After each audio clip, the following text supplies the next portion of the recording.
Hi, good morning. Aloha kakahiaka. Hey there, everyone. Good morning. Quick question for the audience here. Whose first wallet was MetaMask? Looks like everybody, just about, right. For many of us, MetaMask was the entry point that brought us into the crypto and blockchain world here. So I'm Sean, I'm the head of finance at Eco. We're a liquidity network for stablecoins, which just means that we help your stablecoins get to where they want to go. And I'm joined here by Kumavis, the brilliant, kind, and handsome co-founder of MetaMask.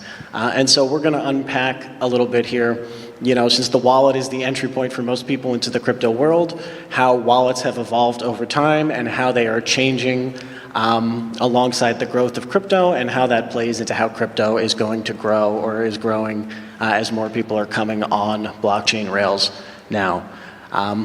So Kumavis, why don't you just tell us a little bit about yourself and how MetaMask came to be and how it's evolved a little bit over time? Yeah, hi. So as Sean said, I'm Aaron Davis. In the space, I'm frequently known as Kumavis. That's my hacker handle. I'm a founder, engineer, security researcher. And so I first found Ethereum through my interest in the peer-to-peer space. So I was really interested in torrents and into this peer-to-peer social network called Scuttlebutt. And I thought it was so fascinating how people could come together and like build these or run these services without any one person being in charge or something like that. So just this sort of collaboration that emerged from these peer-to-peer protocols, I thought was so cool. And so this eventually led me to Ethereum. I heard about it through that community. And it wasn't launched yet, and it wasn't really clear what it was. They were describing it as a world computer, sort of a decentralized app platform. And I wasn't sure what exactly that meant, but I found it fascinating. And I started digging in deeper and trying to find out how it actually worked. This led me to Bitcoin. I thought Bitcoin was just a company like PayPal or something like that, and I didn't realize why there was so much excitement. And learning about how it's actually running as a protocol was a big, mental shift. And so that's what led me to Ethereum.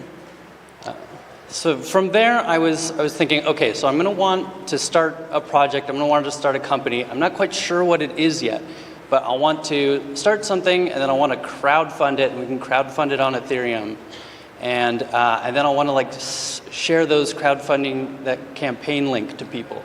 At the time, Ethereum was building this alternate web browser kind of thing for working with these Ethereum applications. And I was like, okay, I want to give links to people for this crowdfunding campaign, and they're going to have to download a special browser. That's going to go nowhere. So we got to just make this thing work in the web browser. We got to meet people where they are. And how long could that take? Like 3 months tops, right? And so being in the 10th year of building this thing, turns out it was a much harder problem than I originally thought. And yeah, I think we can talk about a little why that is. There's so much going on inside of a wallet, way more than I originally anticipated. Yeah, so when you got into crypto, there was probably nothing you could even really do besides, for the most part, send it to other people and back. Maybe a little bit you could do a couple of things for. When I got into crypto, there were maybe a handful of applications that you could interact with directly and that you might do through a wallet or something like that. But now, here in 2025, there are easily dozens, if not hundreds, of different crypto applications that you might want to use. And you interact with all of those crypto applications through a wallet like a MetaMask. And so that begs the question, or the problem, or the challenge to overcome, which is, one, how do you design a wallet to be able to interact with all of these applications, or how does the wallet change over time so that it can interact with these rising applications that are there? And at the same time, what features do you put into the wallet to make it easier for users to interact with these applications with? And just to clarify that a little bit, you could build some of those features into the wallet themselves so the user doesn't have to leave the wallet, or you can keep the wallet as simple as possible and let users go experience these applications on their own, on other web browsers and things like that. And so to you, Kumavis, first, what is a wallet to you, in that is it the place where you're supposed to interact with the apps directly, or does it let you connect to external applications? And how do you decide what features get put into a wallet, given how complex crypto has gotten? Yeah, well, what is a wallet? I mean, it's a great question. Coming from that, that background, that thinking of like, oh, this is just a compatibility layer for the web, I was very much thinking like, it's not a destination, it's along with you on the journey. Much like in a web browser, you don't go to the web browser to like experience the web browser, you're trying to go to websites and do some other thing. So it's just there to like make it happen and help you along the way, but it's not the destination itself. This is my thinking there.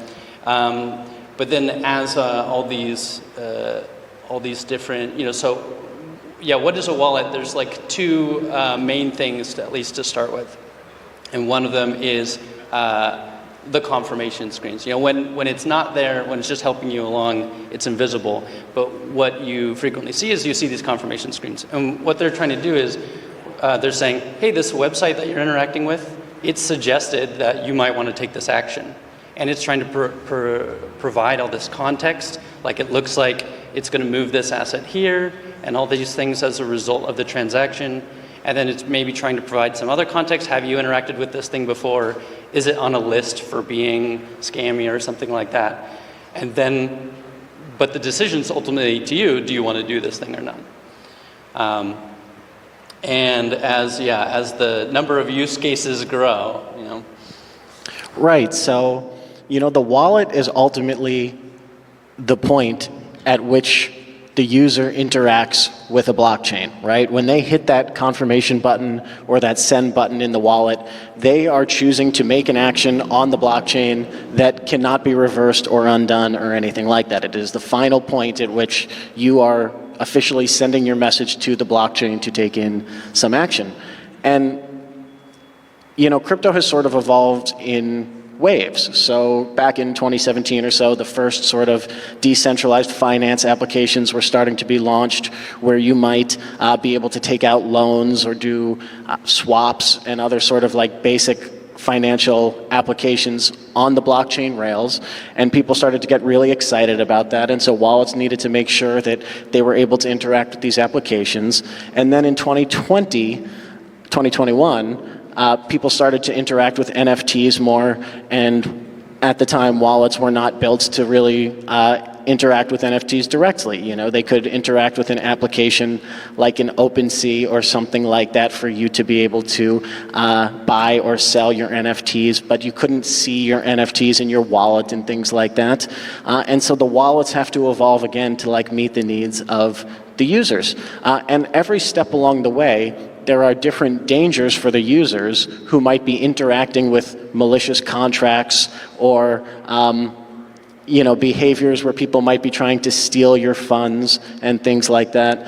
And the wallets often try and catch up to alert users at that confirmation screen level that something that they might not want to happen might happen.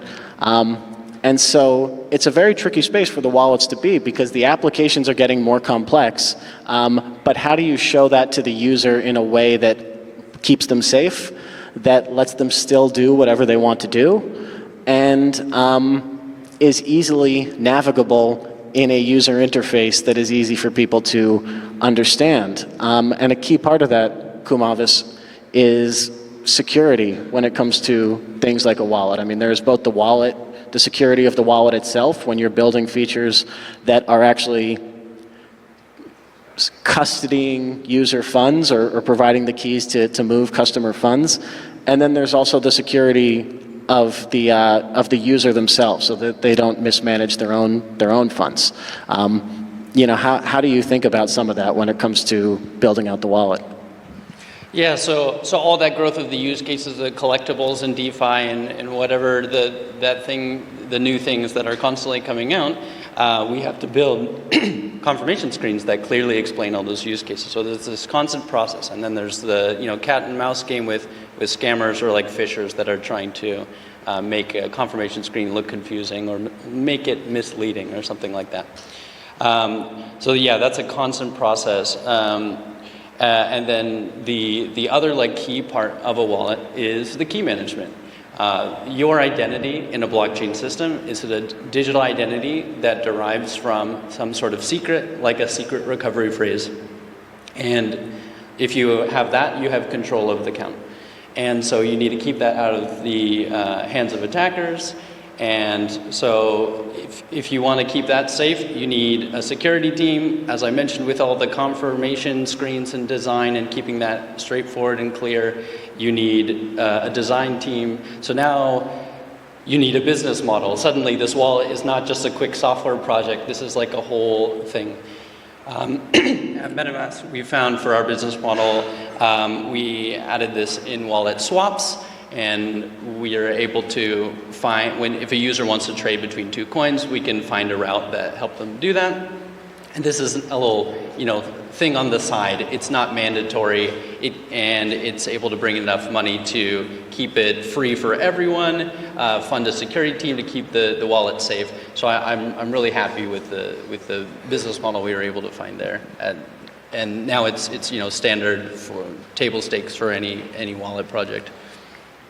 Yeah, and so, there's a couple of different interesting things there. One is, when a user is using a crypto wallet, they are in control of their own secret keys, and so they are holding on to their funds in a way that cannot be easily recovered if they lose their special backup phrase.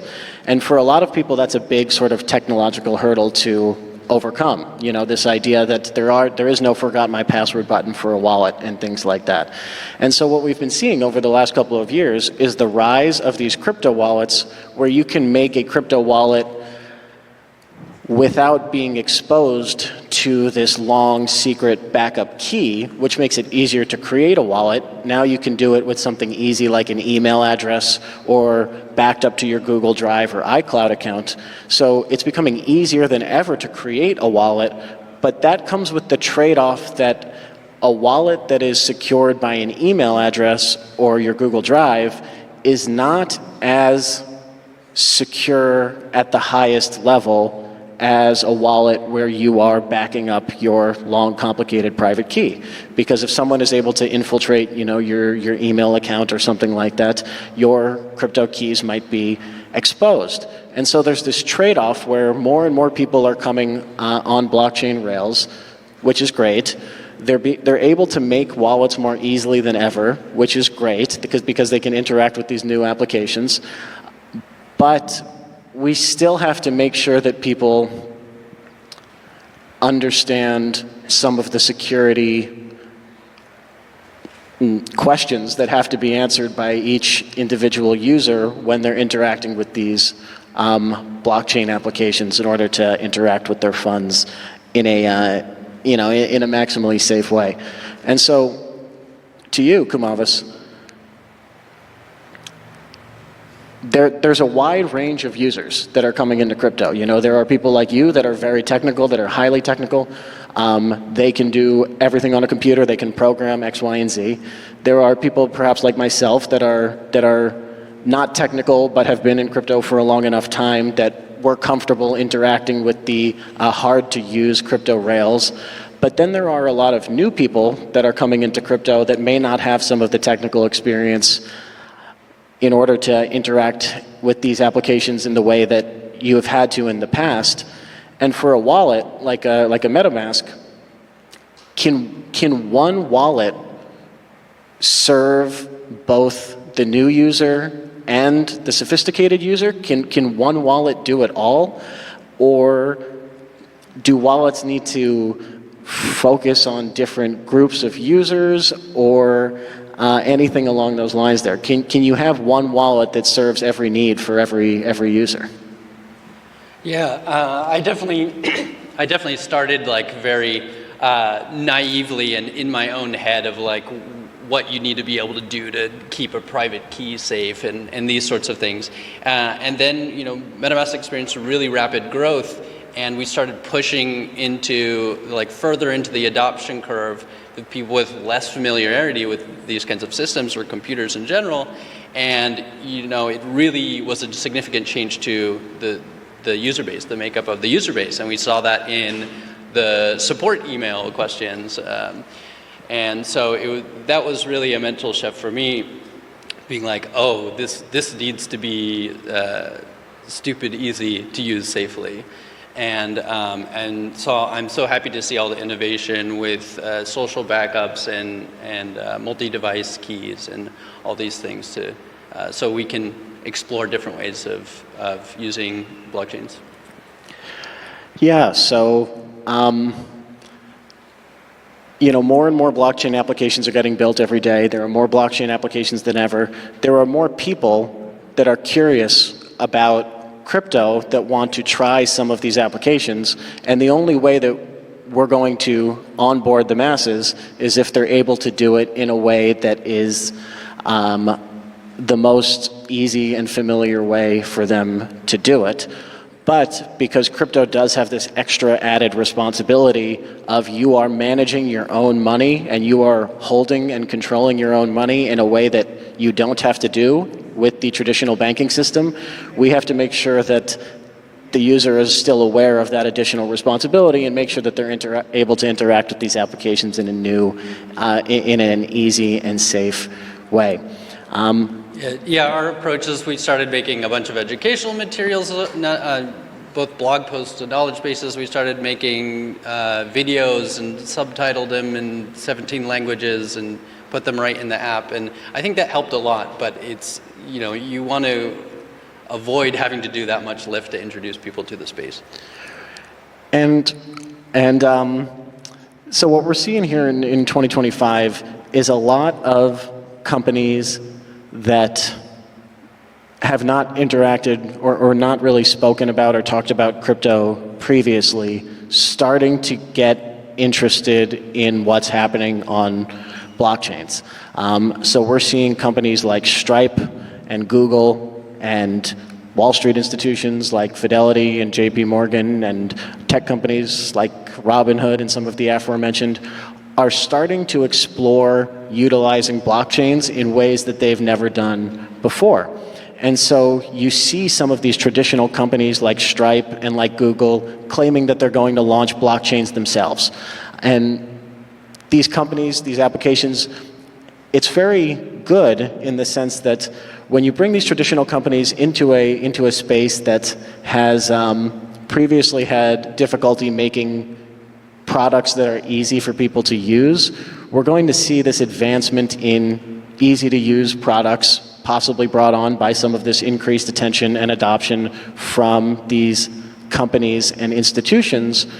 But some people who have been in crypto for a long time say that you can't necessarily trust these existing companies or Wall Street institutions that have built the current system as it exists today, in the same way that you can trust a truly public, open, community-led blockchain like an Ethereum or something like that. And so, how do you see the role of these new entrants from the builder side playing a role in crypto adoption, whether it's entirely a good thing, whether there's things we need to be on the lookout for or worried about, and how you see that?